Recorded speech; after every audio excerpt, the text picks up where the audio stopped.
Hey everyone, it's Josh here, and today we're going to be taking a look at some non-LEGO clone troopers. Now I know that unofficial LEGO minifigures and pieces is a rather sensitive issue in the LEGO community. I know there's a lot of purists that frown upon using pieces and parts that aren't official LEGO, but I think given the current economic situation of the world and just how expensive LEGO is, that it's worth taking a look at some potential viable options that might help you be able to build your mocks the way you want to. But before we get into it, if you're not already subscribed, hit the button below so you stay up to date when I drop new content. I wanted to say before we start the video that this video is not sponsored by or affiliated with American Brick Store or Jay's Little Things. All opinions are my own. I bought these figures with my own money for reviewing purposes. We'll start with Obi-Wan Kenobi. He's an excellent figure in terms of printing. Look at this amazing print. I don't know if it's pad printed or not, but there's a lot of detail here that LEGO misses on their figures, like the printed arms, printed legs, even the back of the leg is printed, and he has a really awesome back print on his torso. Now there are some flaws in the print as it doesn't go all the way down to the bottom of his foot, and there are some lines that are a little smeared and smudged sometimes, but overall the printing is really good on these figures, and that does seem to be the common theme. They have great printing. For Obi-Wan, this plastic cape is an absolute atrocity, and his hair and beard color being wrong isn't great either. This lightsaber seems to lack the vibrance that an official LEGO lightsaber does, and another big flaw is his legs separate from his body so easily, and that is a common theme for Jay's Little Things figures as well. But the print is amazing on the torso, and he'd be great to couple with an official LEGO minifigure head and hair that would give him a more accurate look. Now we'll get to the part that everyone's actually here for, the clone troopers.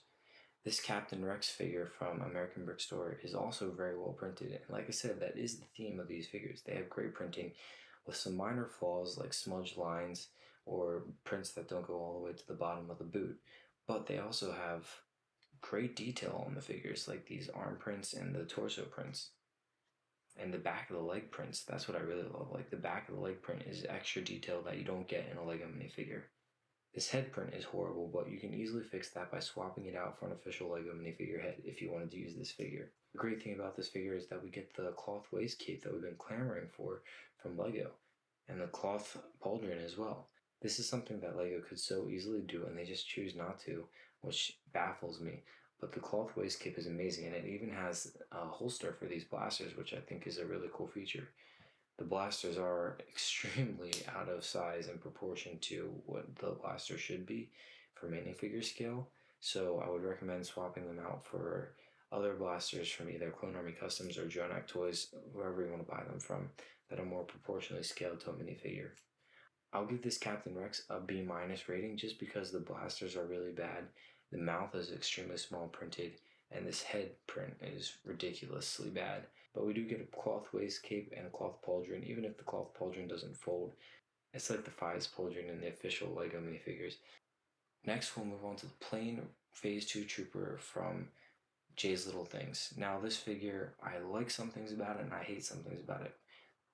One of the great things about this figure is the helmet hole is in an appropriate location, unlike the official LEGO version, which I know is a massive selling point for people.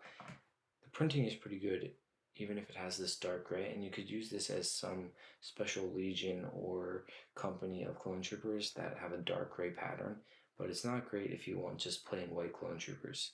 So overall, I'm going to give this Phase 2 plain white trooper from Jay's Little Things a C- because of the terrible face print and the gray on it when it's supposed to be a plain white trooper. This is the 187th Trooper from American Brick Store. Now I hate this figure. Although it does have good print detailing on the arms and back of the legs, as most of the figures from Jay's Little Things and American Brick Store do, I hate this extra purple here in the cheeks. I hate this extra purple here on the side of the helmet.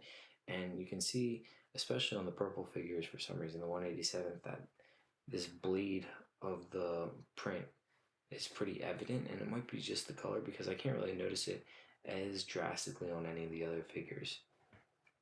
This print on the face is also terrible. You could switch it out with an official LEGO minifigure head if you wanted to remedy that. Overall, I'm going to give this figure a C-. Next is the 212th Trooper from American Brick Store. I really love this figure. I think the printing is really well done. Contrary to the 187th, you can see this extra gray in here that is in the Lego version looks, you don't see any bleeding like you do on the purple, so it might just be the color for the 187th. But this torso really matches the official Lego version pretty well. The leg printing even has more detail than the official Lego version, and you get the back of the leg printing as most of the figures come with, and the back torso looks great also. The face print on this one is actually different and looks decent compared to the other face prints that we've seen. I'll give the 212th Trooper a B+ because I think it's really well done. And of course, the major selling point for this is it doesn't have the ugly helmet holes that the official Lego version does. The 501st Airborne from Jay's Little Things is a decent figure. The only real two negatives I have about it are the plastic waist cape and the size of the helmet. I think the size of the helmet looks a little too big for the body, and I think that also happens on the official Lego minifigure as well, but this is bigger than the official Lego minifigure helmet, the Airborne helmet. So I don't like that, but I do like the printing. I think there's great detail on here. And you can't fault them for the plastic waist cape because Lego did that in their old Clone Troopers as well. So I'll give this figure from Jay's Little Things with, look, the face print is actually better on this one too. I'll give this figure from Jay's Little Things a solid B. Next is the 212th Airborne from American Brick Store. This figure is the best figure out of all these figures I'm reviewing today by far. He has amazing detail on his torso. He has amazing detail on his legs. He has a cloth waist cape, and the helmet is appropriately proportioned to his body. The one negative is his legs do come off of his body a little easily, but he even has a really good face print that is pretty accurate to the actual skin tone of actual Clone Troopers. I'll give this 212th Airborne an A+ rating. Next up is this Commando from Jay's Little Things. Usually I hate these plastic molding pieces. I think that they're bulky and annoying and ugly looking, but in the case of Commandos, the Commandos are supposed to have heavier armor than the regular Clone Troopers, and they have a different set of armor, and I really like how the Jay's Little Things figure gives the size difference between the armor and adds bulk to the Commando compared to the other Commando customs that I've seen out there. This backpack looks really awesome and attaches to the back of him with these studs here. The helmet is a little big, I think, and probably the only helmet here that isn't interchangeable with an official Lego minifigure because the bulk of the armor adds a little more volume to him. It makes the helmet look not as big, but if you put the helmet on an official Lego minifigure, it looks really big. The face print on the Commando is not bad either. Overall, I give this figure an A- because I think it looks pretty accurate. It has good printing, and I just think that it is imposing the way that a Republic Commando should be. Last but not least is the 2003 version of the ARC Trooper from the Clone Wars. He has great detail printing, as all the figures seem to have, on the arms, on the legs. I really like this torso for the Phase 1 Trooper. I think it's a great print. He has this pauldron and this waist cape that are both plastic. You can't necessarily fault Jay's Little Things for that and their supplier because that's how Lego did them in their originals, like I was saying. And this actually I like better than Lego's version of a plastic pauldron and better than the other plastic pauldrons and plastic accessories I've seen. It's not the worst. If you had to have a plastic pauldron, this is the one to have. These blasters are more proportional to the minifigure in size, and I like that a lot. I think they actually look pretty accurate to the show. And then his head printing is not ugly like some of the other ones that we've seen. One of the big faults that I have for this figure is the antenna is massive and looks really disproportionate to the helmet. But overall, a good figure, and I like him a lot. I'll give him a B+. We'll take a look at how all the figures look compared to their official Lego counterparts. You see the Obi-Wans definitely resemble each other. I don't have an official Phase 2 Rex, so I have a 501st Trooper next to him. You have the plain Troopers, you have the 187th. I think the 212th Trooper probably looks the most like the official Lego version.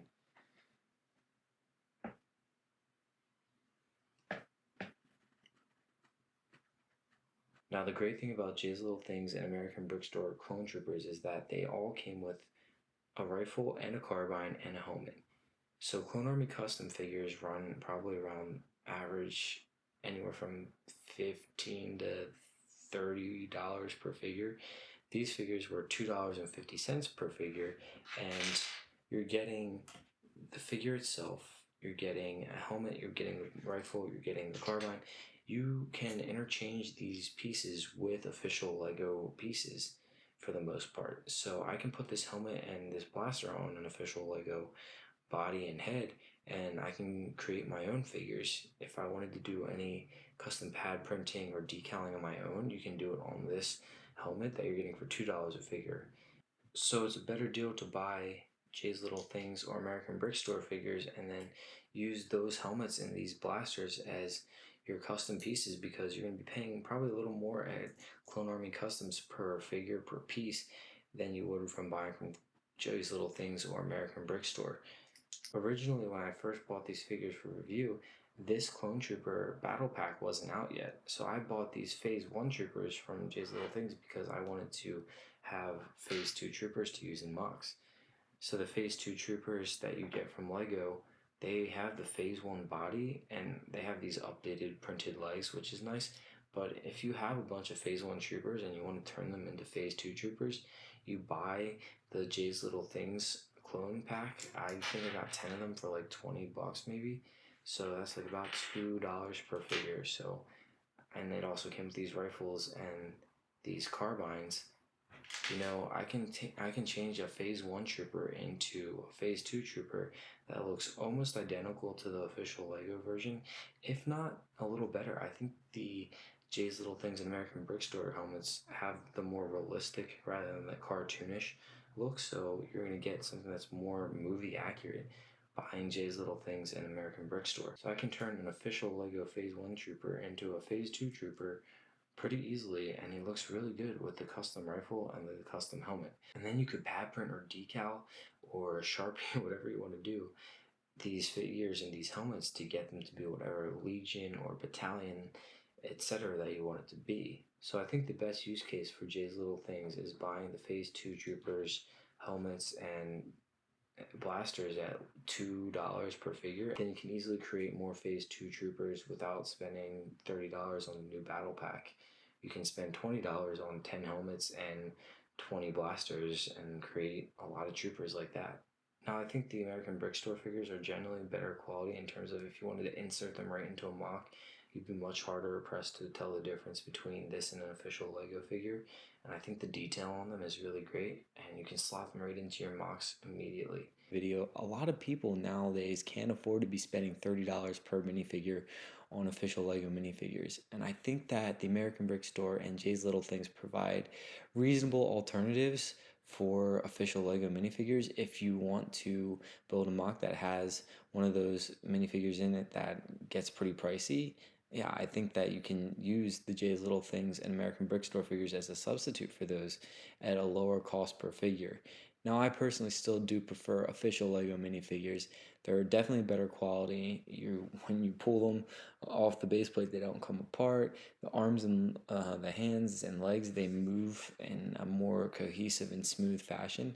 But no one's going to be going around picking up and moving the figures on your MOC. Now, if you're doing stop motion animation, I probably wouldn't recommend these just because they fall apart so easily and they can be a little more sticky on Lego plates, so it would be harder to manipulate them for the stop motion part of it. But if you're just doing MOCs and taking still photography, the American Brick Store Jay's Little Things definitely are viable alternatives to Lego. I would prefer American Brick Store. They seem to have better quality figures. Granted, they do have some of the same figures that Jay's Little Things has. So you just have to kind of make sure you're looking at the images and identifying which ones seem better quality. You generally can tell based off of the image, I found at least. I hope this video was helpful. I hope it shed light on the potential alternatives to official LEGO minifigures when building MOCs. And I would love it if you left me your feedback on what you think about unofficial LEGO minifigures in the comments below. Thanks for watching, everyone. As always, I appreciate your support. If you don't mind, hit the subscribe button so you stay up to date when I drop new videos, and I'll catch you guys next week.